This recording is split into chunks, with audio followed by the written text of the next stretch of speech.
আসসালামু আলাইকুম বন্ধুরা, ওয়েলকাম টু ঢাকা টেকনোলজি। যারা মাইক্রোসফট সারফেস ল্যাপটপ 3 খুঁজতেছেন, কোরাই 5 10 জেনারেশন ব্ল্যাক কালারের মধ্যে খুঁজতেছেন। ব্ল্যাক কালার কিন্তু খুব একটা স্পেশাল সিরিজ, ব্ল্যাক কালার সবসময় পাওয়া যায় না।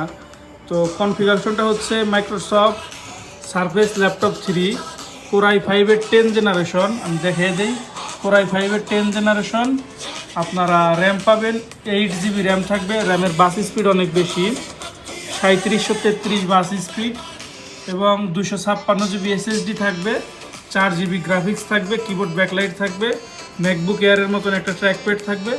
আর সার্ভিসের বিশেষত্ব হচ্ছে কিন্তু এটা কিন্তু display resolution 4K, display resolution 4K থাকে। Microsoft service touch screen core i 5 10 8256 available আছে। যার যদি প্রয়োজন হয় আমাদের সাথে যোগাযোগ করবেন ইনশাল্লাহ।